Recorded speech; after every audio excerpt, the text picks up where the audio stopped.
Just before we start, just a couple of overall questions. You made a pretty good point that somebody had to do something in Syria. And I remember, right, as you remember, about the time of Libya, when people were saying, yeah, okay, but what about Syria back when there was time to do something? And everybody said, no, it's too complicated. Well, today, where we stand today, with so much of the opposition fragmented, with so many of Assad's people entrenched, and the way things are, suppose that the Pentagon and the European Union and some of the big players that did want to do something, suppose the Russians kind of stood back, suppose there was a decision to take action, and suppose a bunch of people decided to really start thinking this is actually serious. So A, what can governments do, and B, what can Mariana do sitting in the front over here? Well, government should be supplying the rebel forces, both the FSA and probably the Islamic Front, with weapons and ammunition, logistical support, intelligence, but probably it would require an air campaign, a Libya-style air campaign, to really cripple the regime enough and possibly encourage a few more defections and some greater enlistment. Because we will get into this, we'll get into a sort of conversation, but just, but hasn't it gotten too complex? I mean, there's somebody, you start looking around and you haven't been there, and this is a real valuable, I was going to say témoignage, I don't think it's the word in English, but I mean, an eyewitness thing for it. But, you know, it's really not so much, I mean, is it so much against Assad and his people, or is it so much now, is it much more now a fight among people? I mean, you see different Al-Qaeda spokesmen talking in one way, you talk about other people, you talk about these federal kids up in Aleppo, personal cause for revolving. They're all saying, well, okay, get rid of these guys and things will be okay, but it won't be okay. So how do you address that? Well, I mean, the alternative is, the easy route is just let Assad regain control of the country. And that would result in greater oppression, the execution of a lot of people, the imprisonment of a lot of people. So that alternative, it's far better for Syria to go forward into the unknown and have the revolution succeed than to go back to an even worse situation than they were in before. You know, anything worth doing is difficult. And yes, it's complicated, but wars are complicated. Civil wars are especially complicated. But international intervention in Libya saved probably 100,000 lives.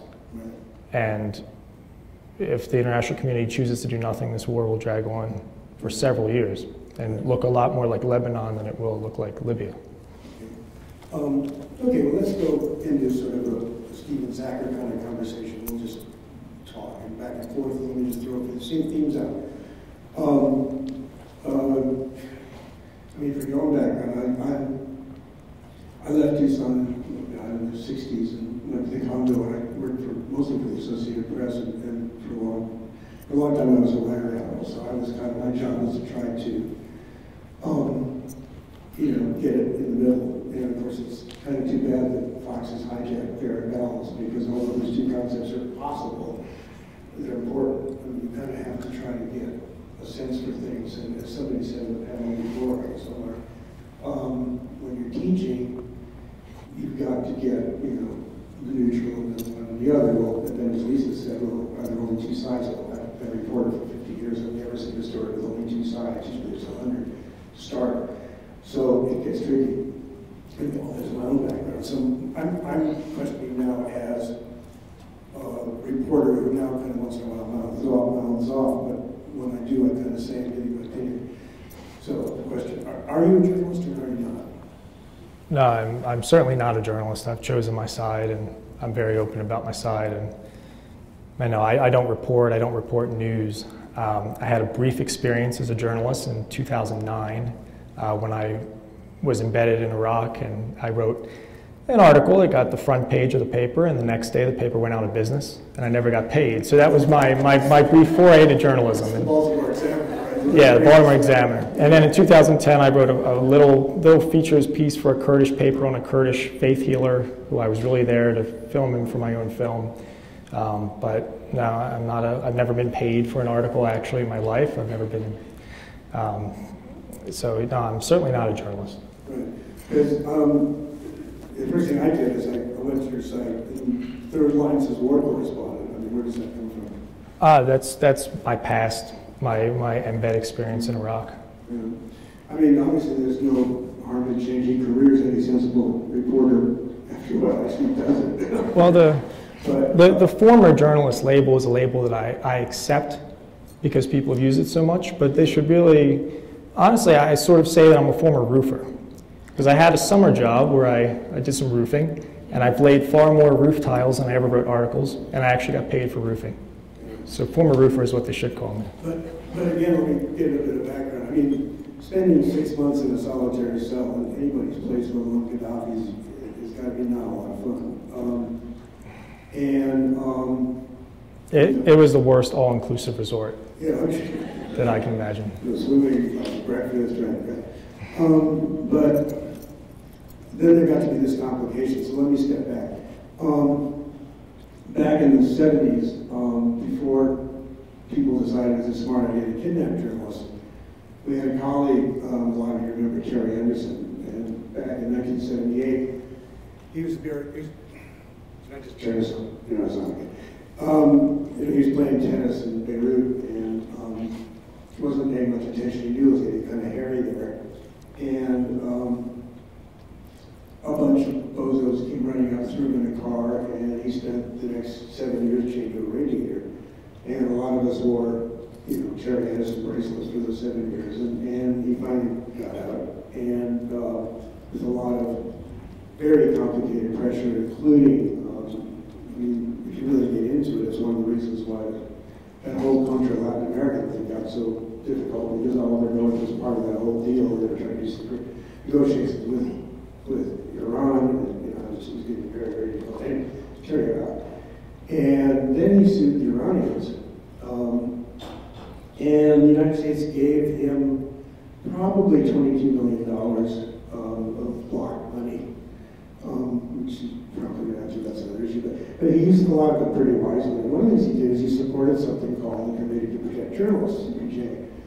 And it was set up in Washington, and its purpose was to avoid stuff like that, to really go to bat for reporters of one sort or another who got grabbed.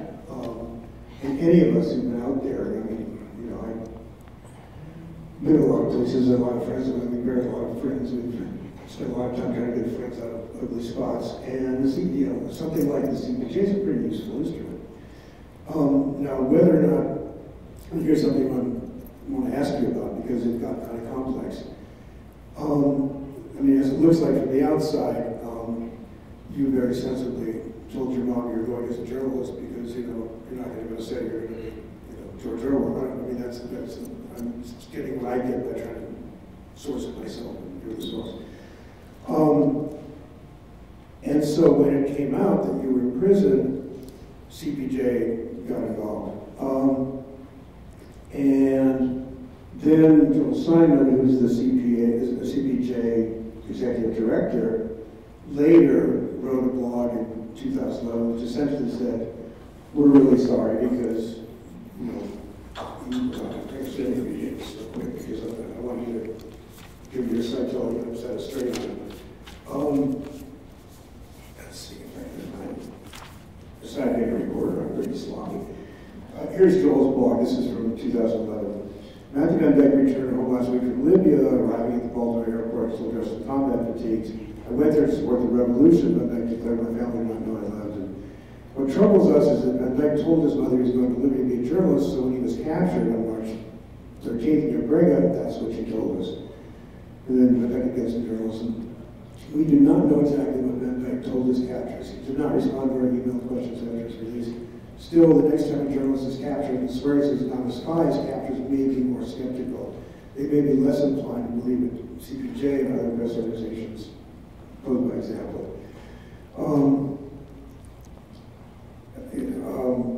Matthew VanDyke may appreciate us, but we don't. They appreciate us, but we don't appreciate him. Pretending to be a journalist in a war zone is not a casual deception. It is a reckless, irresponsible act that greatly increases the risk of reporters covering conflict. Anyway, that's what he said. What would you say? Wow, I mean, this is, this issue is something that I have had to deal with for 2 years, that in the coming months will be resolved in a quite public way. You know, I told my family that I was going to Libya to help my friends and support the revolution. My mother knew that I was wearing a uniform, that I was serving in a military capacity. What Joel Simon did not know when he wrote that was that I have recordings of phone conversations with my mother. I have documentation. There's documentation between her correspondence with CPJ where she told them very clearly, I was doing manual labor to prepare Libyans for combat. Never mentions anything about journalism. CPJ had been contacted by somebody from a university who never spoke to me or my mother, who told them that, hey, this guy who went to the college may have, was captured in Libya. That same day, within 24 hours, on a Friday afternoon, somebody at CPJ rushed out an alert. I never told my family that I was going for journalism. My mother never told them that. My mother has correspondence with journalists where she says very clearly he wasn't there as a journalist. Even when the State Department told my mother, say he's a journalist, it'll help get him out sooner, my mother refused to do that.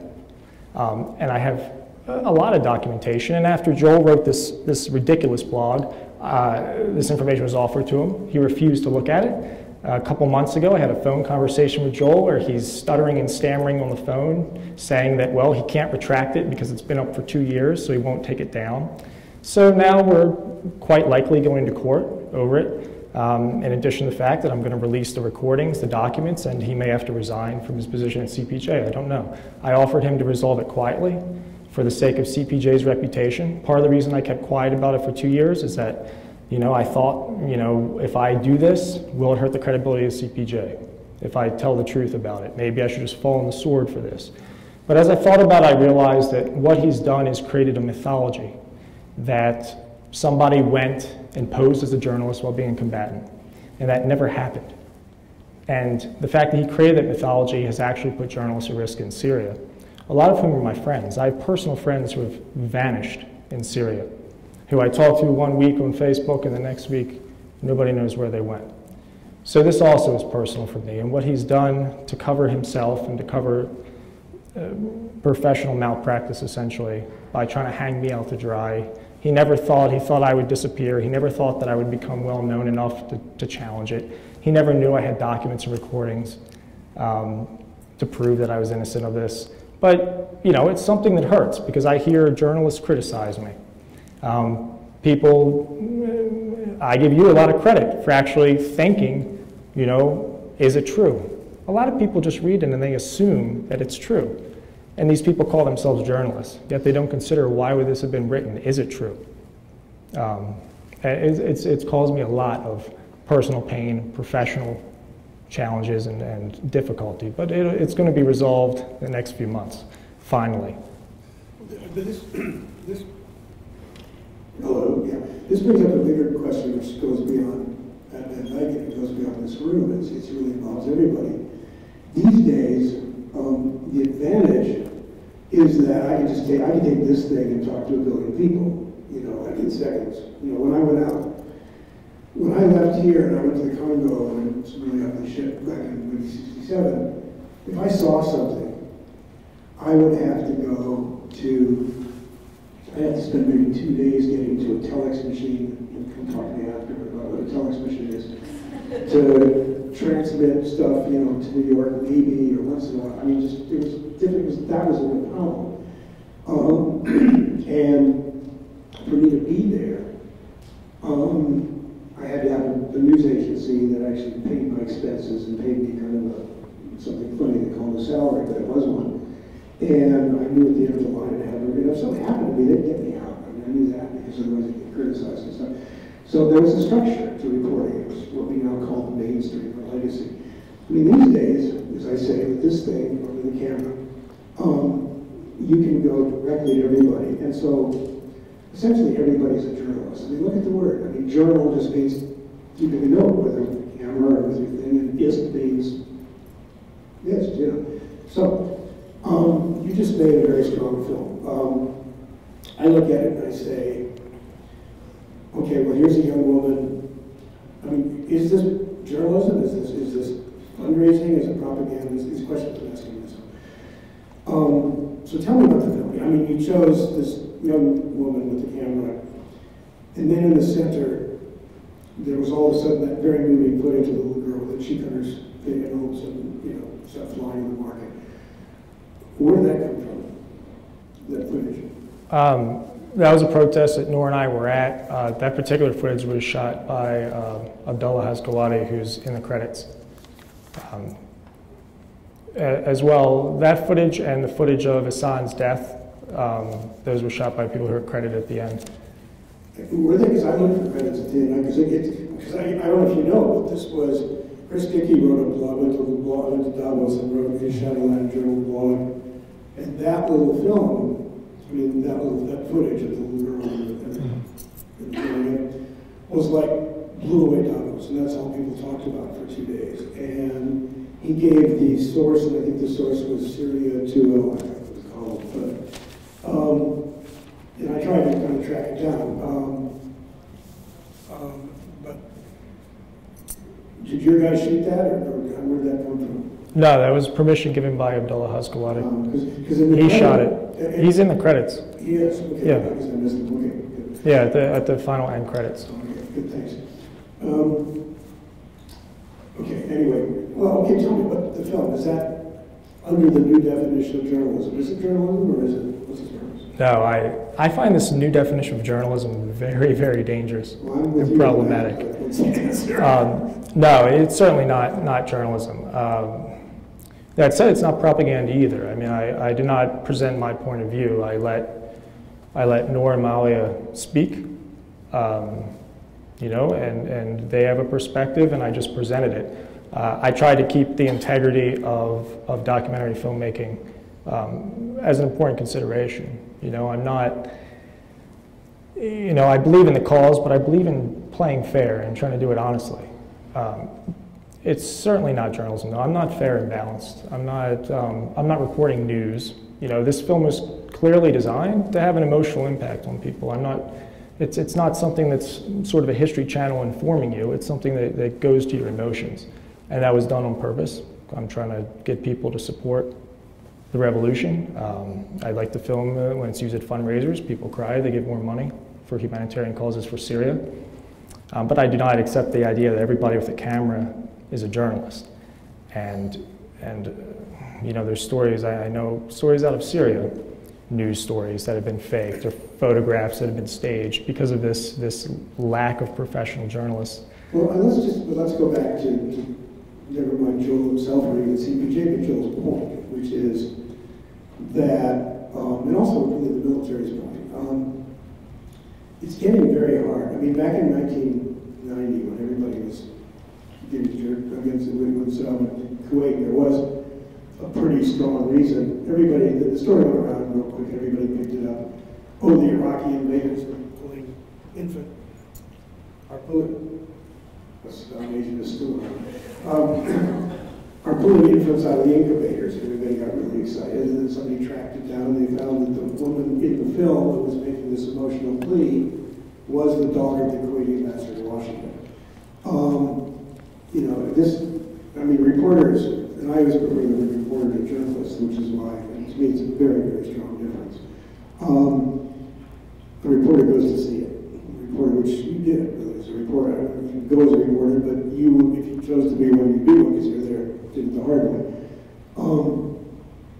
But the point is, you've got to then analyze what you're seeing before you talk to other people about it. And so that makes you kind of skeptical. But it also makes everybody else around you skeptical, like the Pentagon that you know, tries to control you, and like the people that pick you up. Just recently, I mean, not that long ago, when I last went in with goons, it was down in a little place called the Comoros in the Indian Ocean, the Indian Ocean called. Funny story, but I mean, it's, you know, it's had 20 military coups in 35 years and stuff. And I was, you know, some goons kind of government guys were questioning me. And it was really, really eerie, because what they've done is they've gone to Google. And they knew who I am. You know, they knew the stuff I'd done before they, you know, like other kind of stuff. And, you know, friends. And it didn't really bother me because the guy who was taking notes was using this big pen with, a, you know, with no ink and, you know, it's kind of no ink in the refill, so it wasn't making much of an impression and got out of it. And my point is, when journalists, real journalists, real reporters, go into these places, more and more they're getting trapped, and more they're facing danger. Back when I started, we were just sort of garnishing the side of the plate, and you know, if you get bad luck, we were in trouble. But that's what people after us today. They are. So, if there are people, again, you went with a specific purpose to Libya, you know, as you say, you're jokes. But if there are people who kind of, you know, what's known as war terrorists, politely, are kind of littering the battlefield, is this not a problem? Yeah, I mean, war tourists are certainly a problem. I don't like war tourists. I get contacted by many war tourists, and also people who want to go fight in Syria. You know, it's certainly a problem, but it's sort of outside the realm of what I do. You know, there were war tourists who showed up in Libya.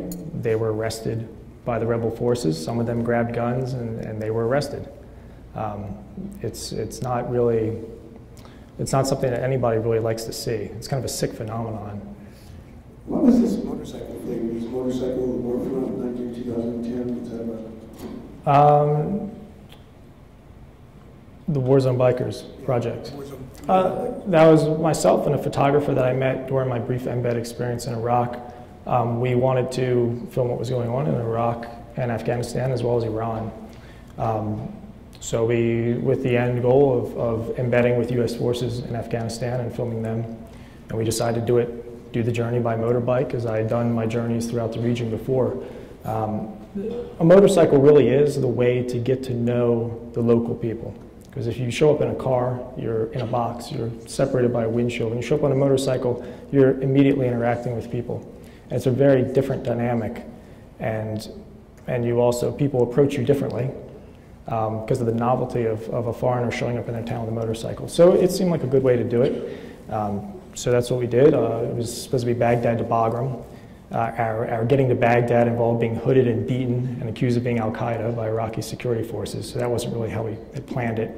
But yes, we eventually got to Bagram. And that project, I was in talks with producers to get it going. And then I decided to go to Libya and help my friends. So that project's still on the shelf. But you say embeds and producers and stuff, that embeds and producers, that started sending on journalism. I mean, we were embedding, the photographer was working, I think he was working for Corbis at the time. So he was doing some photojournalism stuff. Yeah, but that's Dan, that's the guy I was working with. I mean, he was doing that. I was filming pretty much for the film. For the production of the whole project with War Zone Bikers during the time that I was filming. So we didn't do the embed together. He went off on one assignment. I got assigned to another base. He filed for Corbis. I filmed for the film. Let's open up the discussion here, and since the mic keeps cutting in and out. You might not have been able to hear more, but he's saying, why don't we open it for discussion? But I think that's a great idea. I would like to have a lot of questions. Is this mean he's cutting off the budget or something? Or what's going on? It's budget time, sorry. But I think one of the things we're seeing here, and is a good departure point I think for discussion, is that what is the definition of journalism?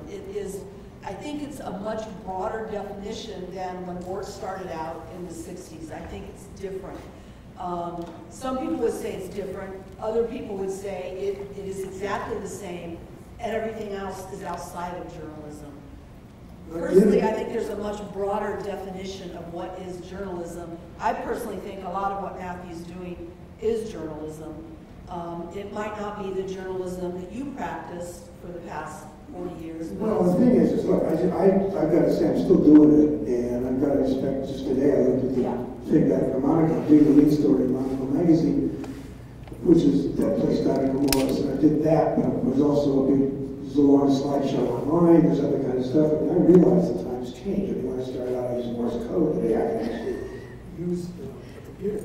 But the point is things really, the essence of things don't change. I mean, they haven't changed since you were chipping the news on stone walls, and when you flash off your eyeballs. It's not about the way you tell it, it's not about who tells it, it's about what it is itself. And let me just step back from the interviewers on the microphone. Somebody's got the microphone on. This is kind of my point, is that we don't get to decide whether or not we're journalists. It's people looking at us. And so whether you are or you aren't, I can see exactly what you're saying, and I can understand it, and it makes perfect sense to me, and that is a tradition of going off to fight wars and whatnot. And people do need to support causes, but in the end, the perception is, oh, well, it's a journalist. It's certainly the perception of the guys that grab people. Not your fault, but it's reality. And in my situation, where we try to get access to to actual stuff like this via the military, because there's different ways to tell these stories. You do it one way, and in that it's like looking at it through a soda straw, which is really give you really strong images like what Matt did in his film. But what you also need is the overall view about what does it mean. I mean, I look at this film, and yes, that little girl gets to me, and yes, I understand, and I got a cat, and I understand the guy. But I don't know who she is. I don't know what she's fighting for. I don't know what to believe about her. I mean, I really don't. It's not your fault. But that's the problem we face. I mean, in Libya, I don't know if you saw the clip of Geraldo Rivera going as a journalist. He's on the open plane there on the way to Brega, and he's out there jumping around like a baboon with a microphone, and you can hear his camera guy and his crew saying, please get down. And they know that he's attracting fire, and if he gets blown away, so do they. It's complicated, and the fact that there are lots more journalists today means that the real onus, the real pressure is all on you guys. You have to be able to sort out what's a journalist and what's not, and you've got to understand it. Because I'm going to sit there, I'm going to report the old way. I'll use all the new tools, but if I don't see it, if somebody I trust doesn't tell me about it, I mean, there was one line on your website where it said, why didn't more people come to talk to me about what was going on? Well, I would have gone through this process before, there's a lot of people you can talk to, and had I actually met you, I might have, and we might have, I don't know, but there's a lot of ways to find things out, but the one way to find things out is to get there, or to talk to sources who you've made and learned contacts and sources who you've learned to trust over a period of time. This is starting to sound like my international reporting class, so I'll shut up. Well, I just wanted to quickly say that I painstakingly try to draw the line very clearly between what I do in journalism. When I was in Syria for a month, and I had plenty. My access was in some ways a little extraordinary because I have a Libyan rebel military ID card, and you have no idea what doors that opens when I flash that. First. First, the first units tried to recruit me to fight in Syria, and then I told them, no, I'm here to make a film this trip. And then I get incredible access to things. And that access was very valuable. I could have been filing stories. I could have been selling photographs. I could have been selling video footage as a journalist while I was making the film, but I refused to do that. There were things that I filmed that 3 weeks later, a journalist had found out the thing, and then they had published it. But I was not going to cross that line. And I gave up a good amount of income opportunities. I ended up spending $30,000 of my money on this film. I desperately need the money, but I was not going to cross that line when I was very clear I'm not there as a journalist. I wore military uniform when I was making the film to make it clear to everybody, Syrians included, this is not a journalist. A lot of times I wore a Free Syria patch on my arm. So, that put me at greater risk. It put me at risk of kidnapping. It put my life at greater risk. It put me at economic harm. But I drew this line and I stick to it. So, there's hardly any journalist who covers Syria who supports the regime. But they never say that they've taken a side. They put out that they're objective and they're just reporting, but they have a belief system that ends up influencing their reporting. But I openly express then I'm not a journalist and I have a belief system and here's what it is and here's the line and I don't cross it. But at least I show where the line is, whereas there are journalists who are going and they don't show where the line is, they just go and do it. But you know, to be fair, there are journalists who, the Anthony Shaheeds and the Marie Coldens, who go there with the purpose of understanding it and whatever, without a side, and end up paying a really heavy price for it. Oh, well, certainly, yes. So, well, we won't skip on through this level. Questions from the audience? Anybody? Moye? Yeah, I have, to start with the last point that were journalists or not. You were very clear that you're not a journalist, and I hear that, but at least your mom mentioned that you were there in Libya to help prepare the Libyans for military operations or something like that. So what qualifies you to do that? Are you a military expert? And the other, on the same topic, on your website, I really tried to figure out whether, you know, what kind of revolutionary you are. And either you or somebody else said you are like Che Guevara. Now, Che had an ideology, and revolutionaries usually have ideologies, or they have a philosophy, and they have a goal for the society they're trying to help the revolution in. What's your ideology? And how can you apply that to the situation in Syria?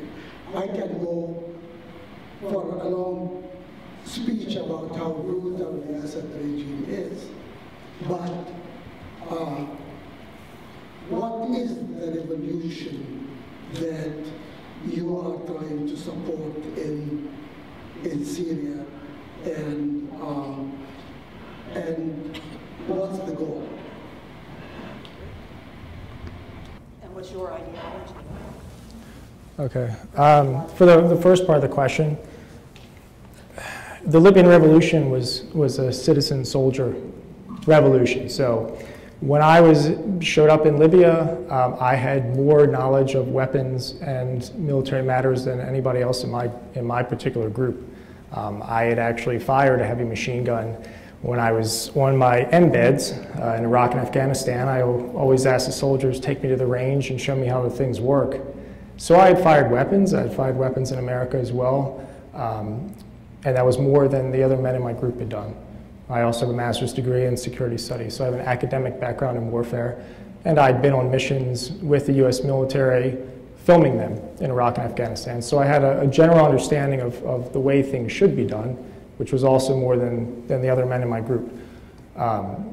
So, you know, and doing manual labor to prepare for combat is essentially getting a vehicle ready, welding or getting a tripod welded in the back of a truck, mounting a dushka, collecting weapons and ammunition, and going to the front line. So, as far as my ideology, you know, I believe in liberty. I believe that people should choose their own leaders, and that is my ideology. I believe in democracy, the promotion of democracy. It's the best form of government that we have as an option. You know, it's the least worst option. So I think people should be in charge of their own destiny, and I believe that this should be applied worldwide.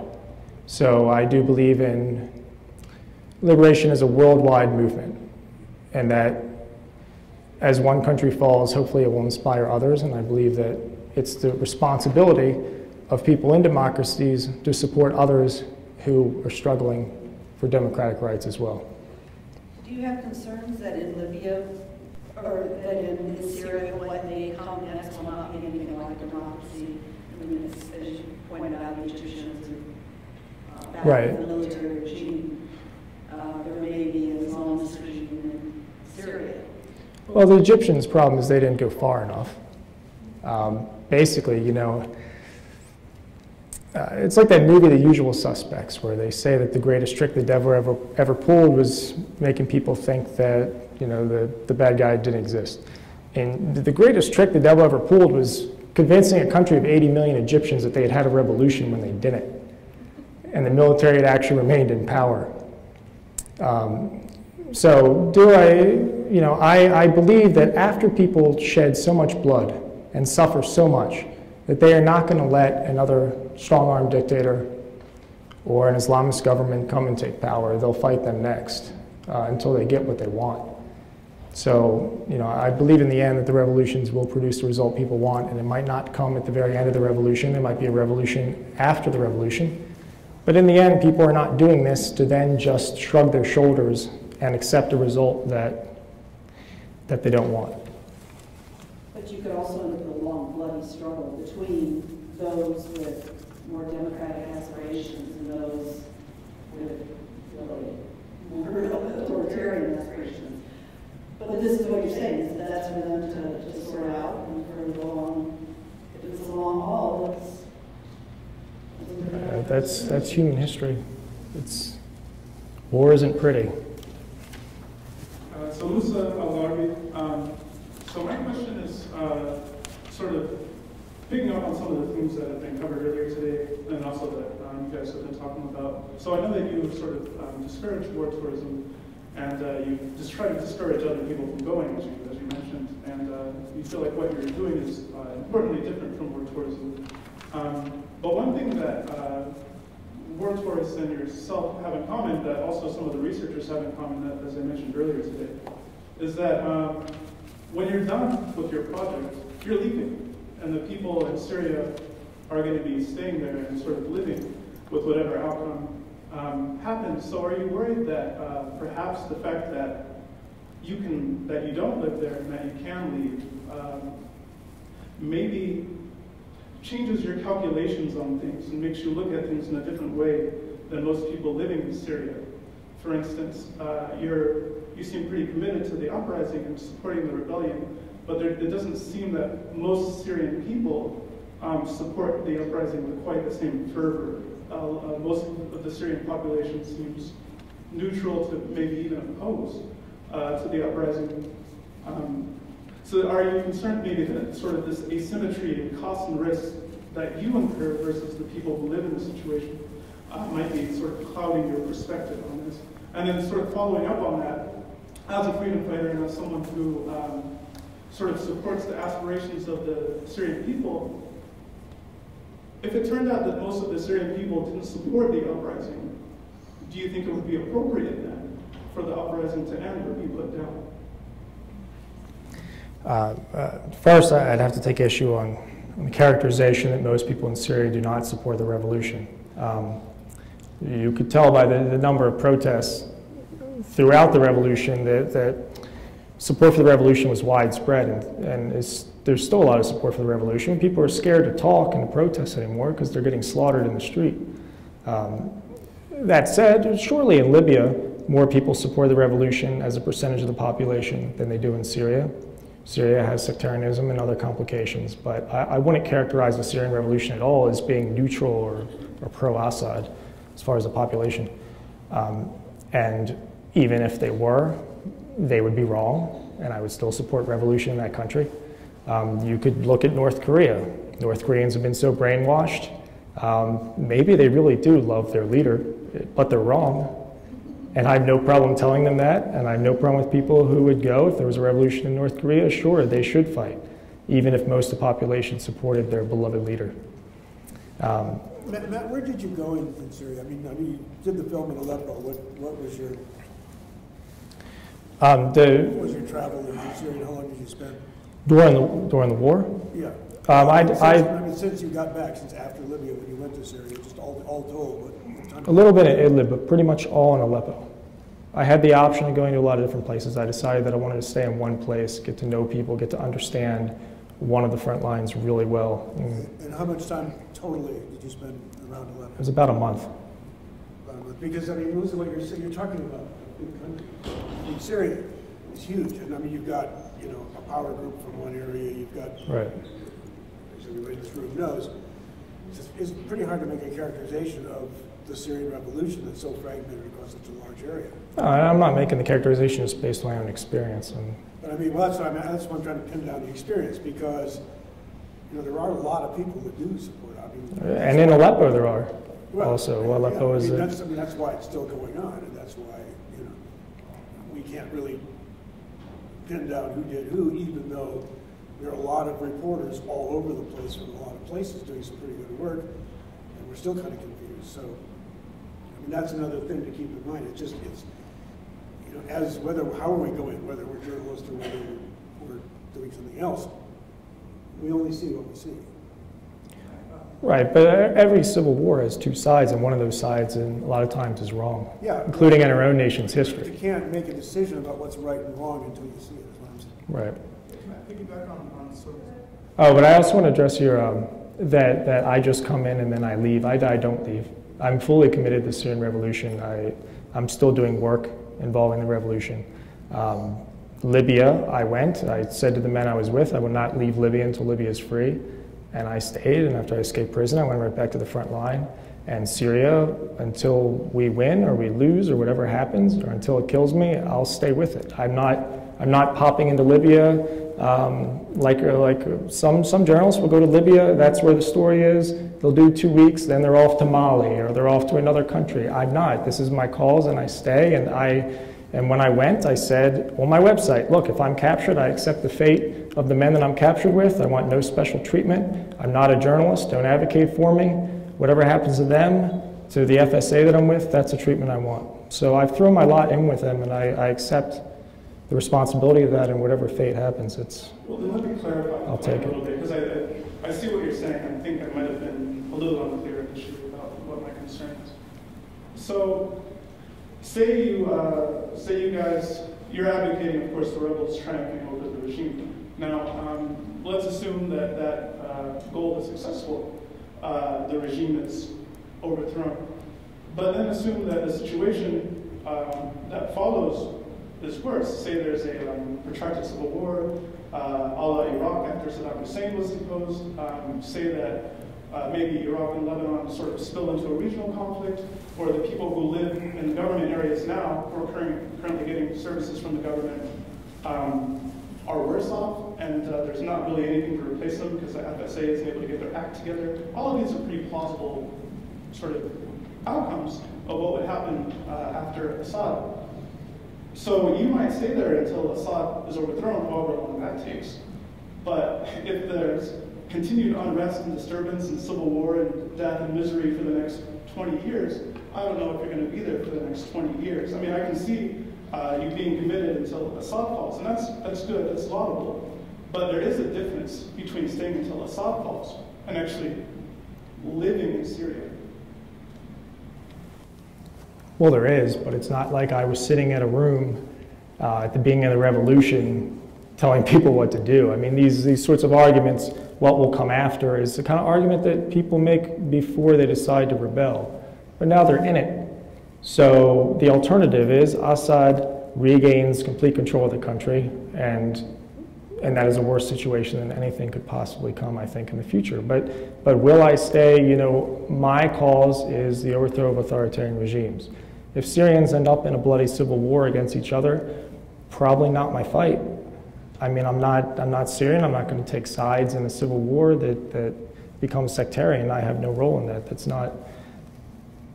It's part of my cause. I mean, in Libya, if Libya devolves into a civil war, I will probably not be playing a role unless there becomes a personal element that in my unit. My question though is, you said that if al-Assad ended up triumphing, that would be worse than any of the alternatives.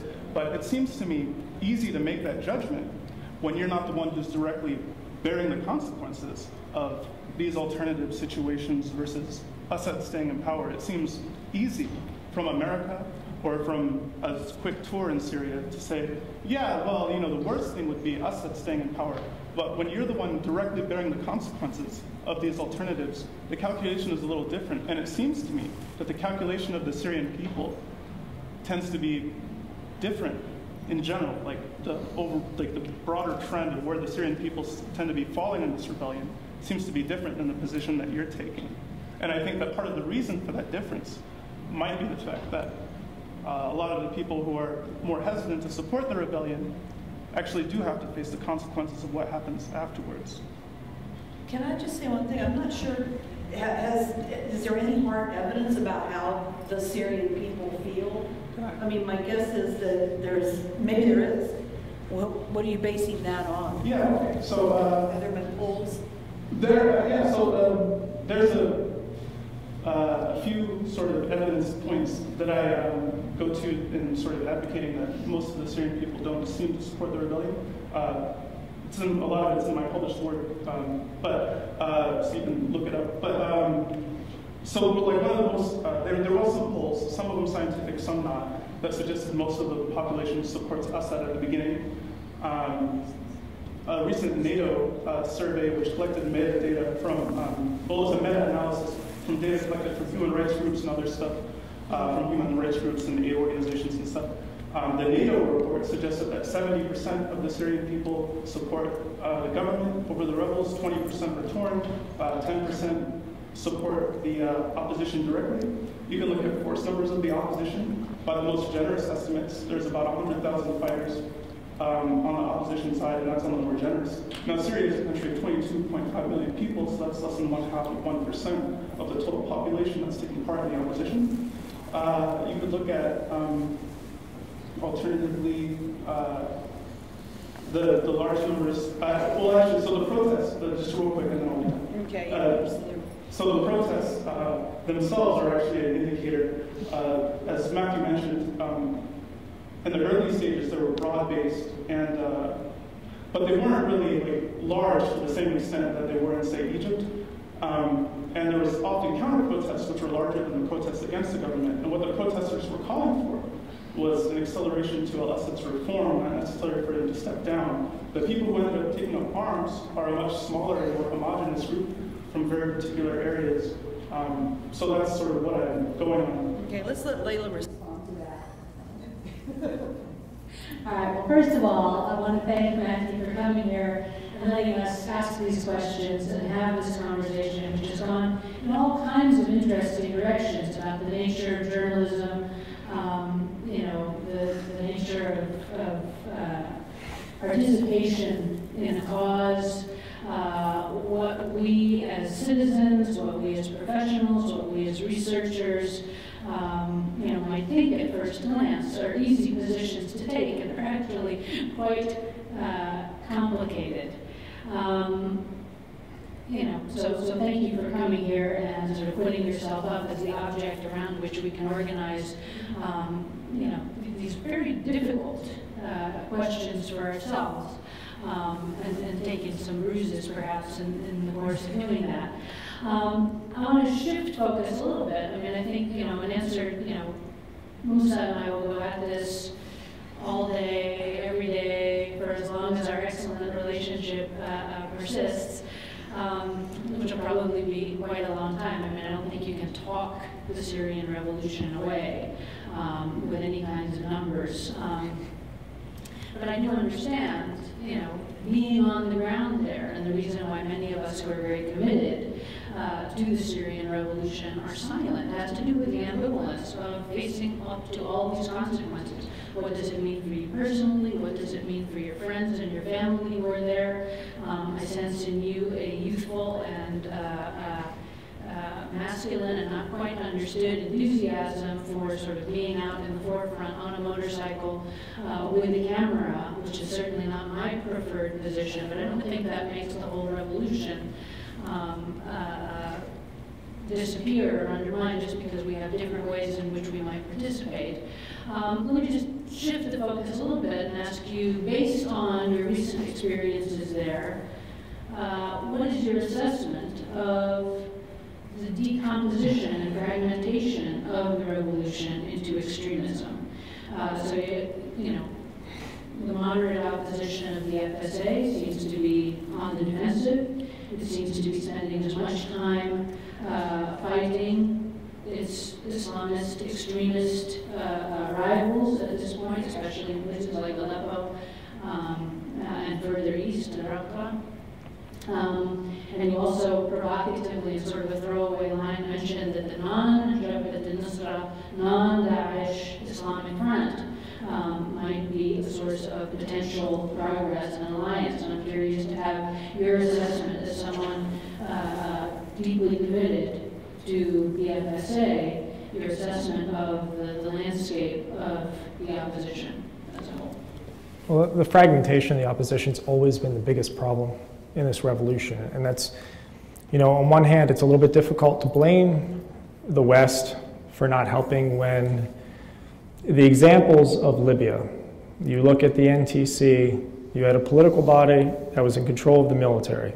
And there were people that the West could look at and say, okay, this is who we're giving things to, they're organized, they're working together, they're coordinated. The FSA has always been sort of a loose coalition in some ways of basically militias, with some command structure, but certainly not like what was done in Libya. And it has become more fragmented over time. And the reason that more Islamist groups have had a better job with recruiting is because they were given support from Gulf countries early on, which allowed them to achieve military gains, which allowed them to capture more weapons and ammunition from Assad forces. They were more bold in a lot of their fighting because they did not care if they die. They get paradise. And as a war like this goes on, people will get more religious. When they do not know each day if they're going to live or die, and they're saying Allahu Akbar 50 times a day, you are going to see people becoming more religiously conservative over time. So these are all completely predictable events that have unfolded. And the problem is that now the infighting, this conflict between ISIS against the FSA and the Islamic Front has now paved the way for Assad to make military gains that could lead to the loss of Aleppo in coming months, perhaps. More of an effort needs to be made. Foreign fighters are not going to leave.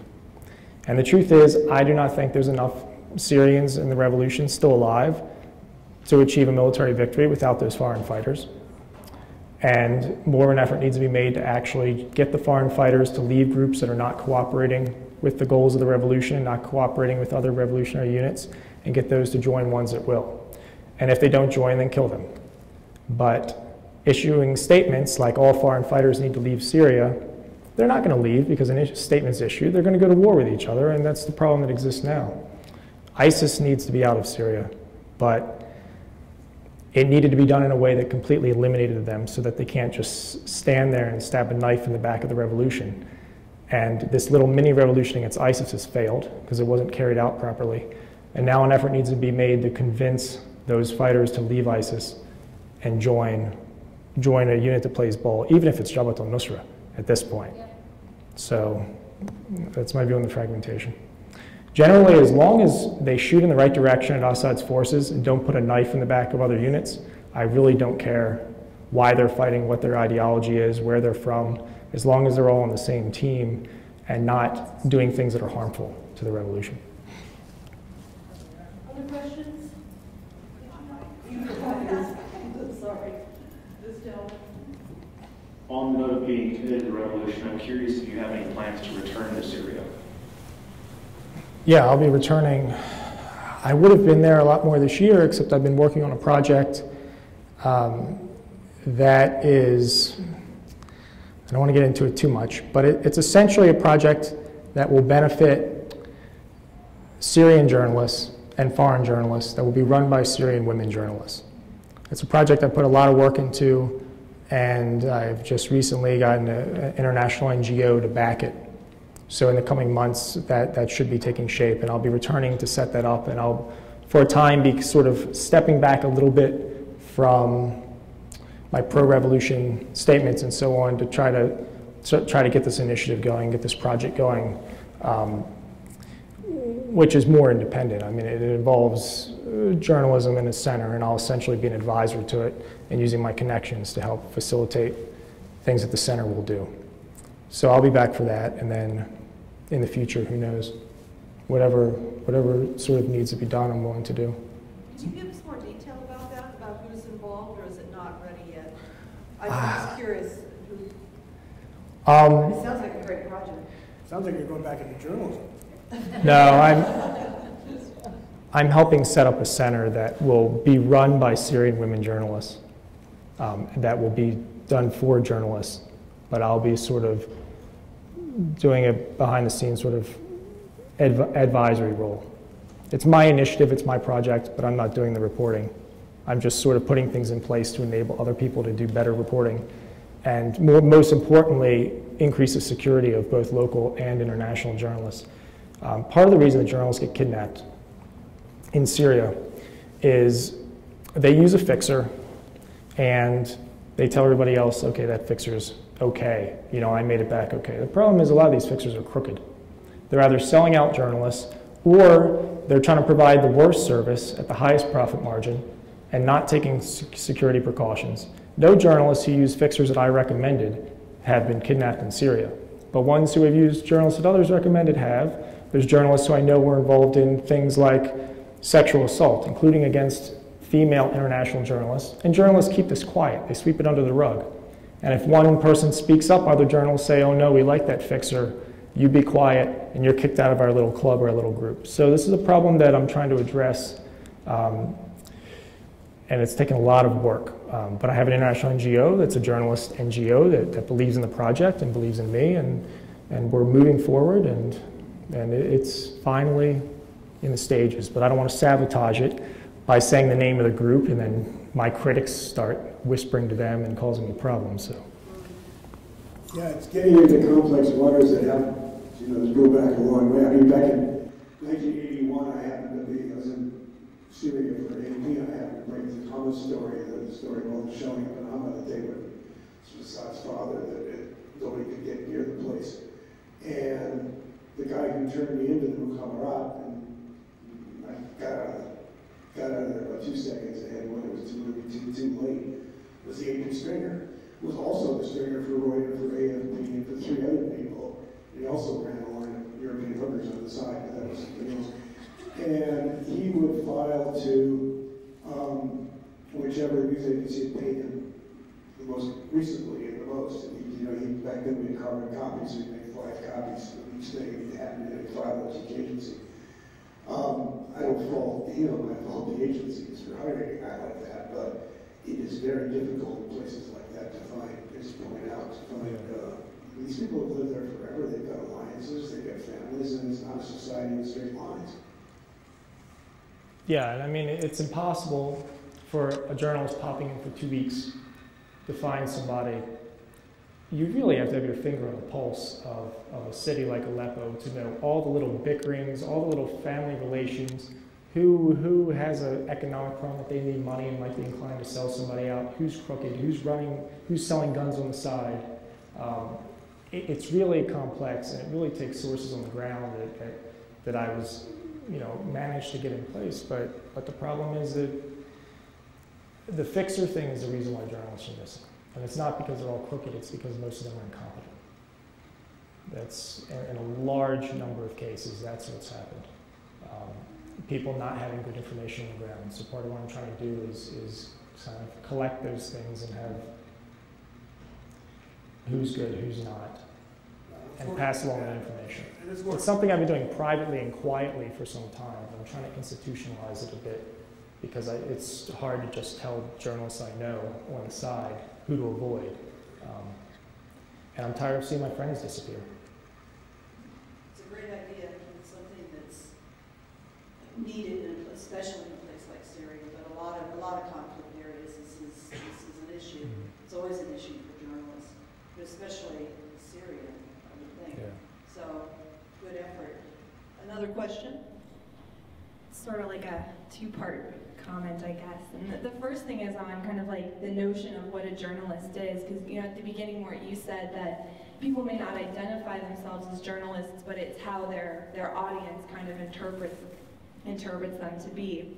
But I guess what I think of, especially if we're talking about filmmakers, no one would think of Ken Burns and his documentaries as journalism necessarily. So I think there is space to kind of identify oneself as not being a journalist. But my other thing has more to do with these notions of neutrality, which we all talked about earlier.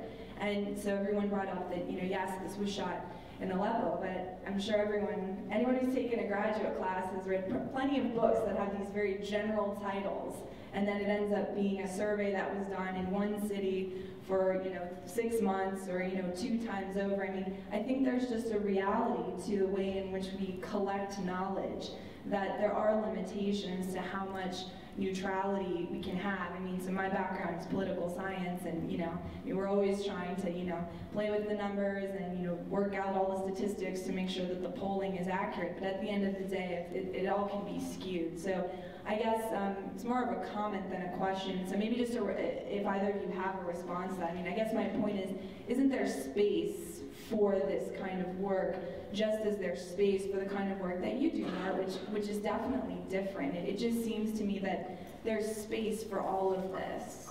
I guess that's a question. Yeah, no, that's a very smart question, a very smart comment, and a fairly simple answer. This is why, as I said before, it doesn't matter whether it's print or whatever the medium is or how it's delivered, whether it's old or whatever. This is why you need reporters who you can somehow evaluate and help to legacy old-time medium. There's a master you can pretty much associate with, where it's different, but doesn't, somebody who tries to get it right and tries to get the balance. I've been a reporter for 50 years, if I help us. I've made some really serious fuck-ups. I've made some really, really major mistakes. Never on purpose. I mean, my goal is when I stop all this stuff, look in the mirror, Jamie, look myself in the eye and say, I never got it wrong to forward a cause or for purpose or anything. I have pretty strong views inside, developed over time.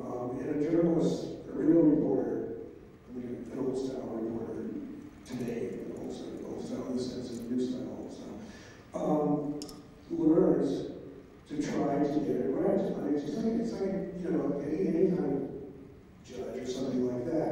That's overblown, but in a court system, a judge tries to set aside personal feelings and personal views and try to listen and sort out a reality at the center of it. For a judge, he or she is limited to what the various attorneys put forward. A reporter has to also take that second step, like a forensic investigating prosecutor. So you've got to gather the evidence yourself, then you've got to think about it. And as we said before, there's 2 sides to it. So it's a profession. It's a craft, it's a skill. Some of us don't do it very well, some of us are pretty good. But it is an identifiable thing. And it's when, I mean, here's a comment, for example, that I was going to get before, to your point, from a filmmaker named Deborah Scranton, who says, he wrote it after Joel's law. He said, I completely agree with Mr. Simon. As a documentary filmmaker recently back from filming along the Eastern Congo border, I certainly don't appreciate it. That's the sense of what Simon said. It was wrong, as Simon stated, etc. And I mean, if that in fact is the case, I agree myself just personally, as the moderator, because there are a lot of people out there getting very close to the story in very difficult circumstances, getting grabbed and having to answer the people who grabbed them. And they want to be able to say, well, the point of journalists is to observe, as fairly as possible. Whether or not we get away with that, whether that still exists, I don't know, but it's important. It's important for you guys, because if we're not there, you're not there. Thank you, Mort. Did you have something you wanted to add? Yeah, I have. No? Any other questions? I do. So earlier we talked to a bunch of academics and academic journalists about how you go about working in a conflict zone, and one of the main things they said was how to protect your sources. And I'm curious about what happens to the 2 people in your movie, Muawiyah and Noor. I mean, you probably don't know what happened to the cat, I'm assuming. And Muawiyah, that's quite a name to have in Syria.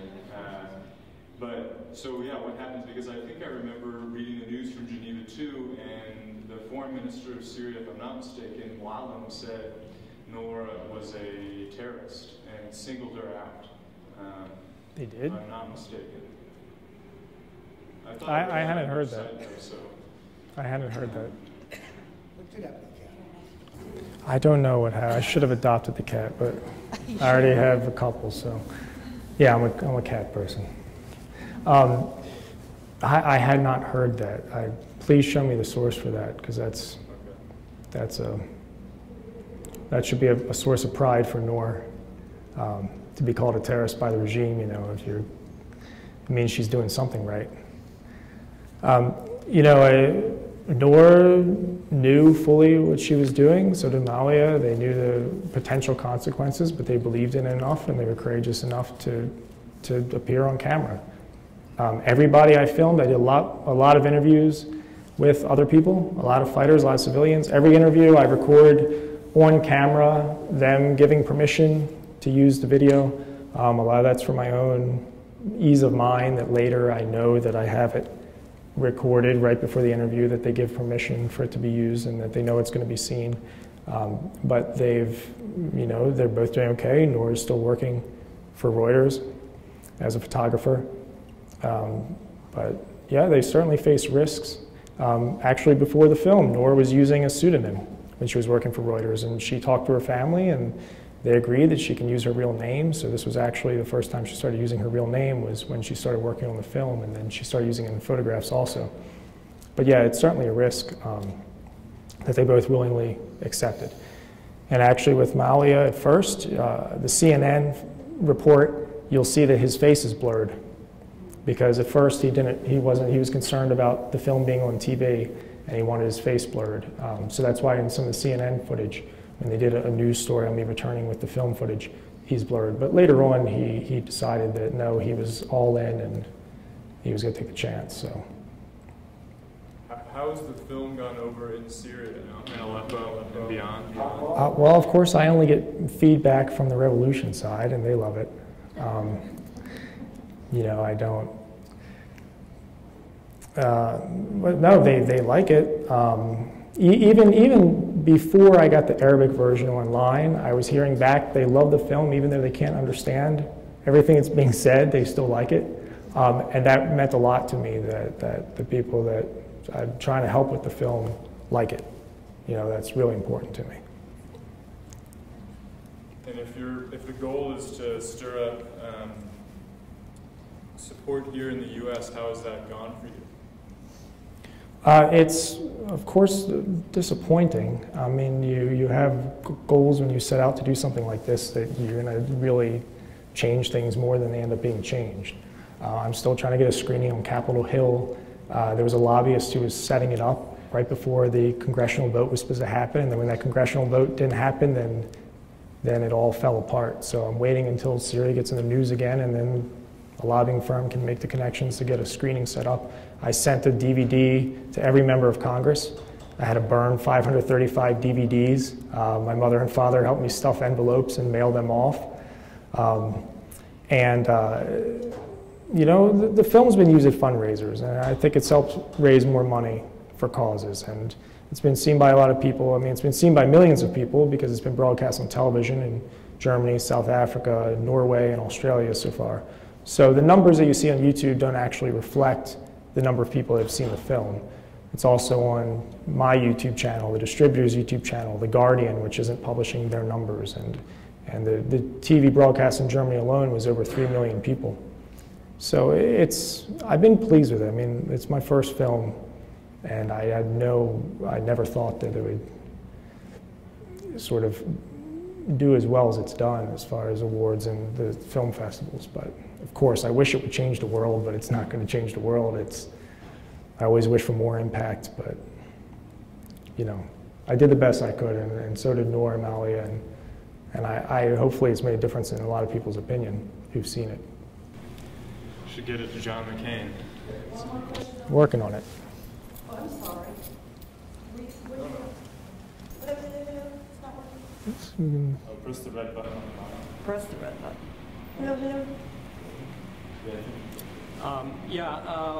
In your point, how much do you compare the bad things happened during the Assad regime and the destruction happened by the opposition or by these rebels? Because I'm talking from the experience of my country in Afghanistan, which takes decades, and now people who have done all these coups and military coups, they're all like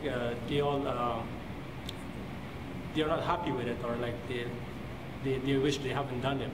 So how much do you compare this, the current situation and the things were happening during the Assad regime?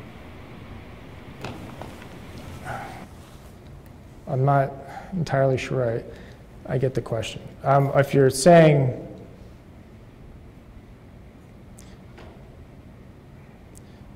I mean, are you comparing the regime and the opposition? How much do you compare the regime? Like, obviously, these revolutionary was happening because there were some bad things happening by the regime.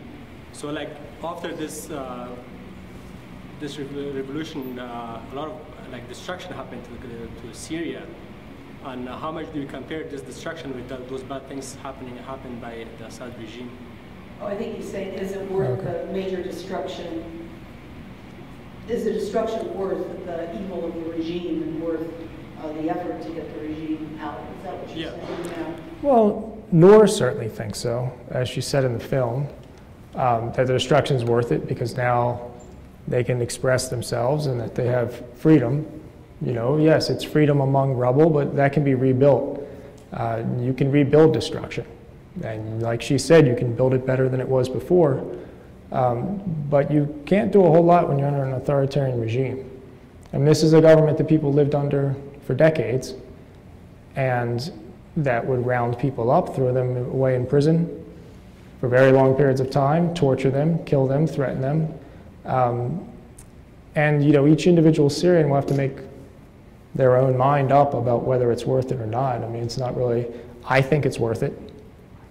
I think it was worth it for the change. I think it's going to be worth it. I think in the end, Syria will be far better off, no matter how much destruction needs to be rebuilt.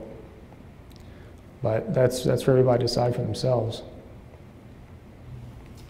Okay, any final questions? And thank both Mort Rosenblum for being here and certainly Matthew VanDyke for coming to talk to us.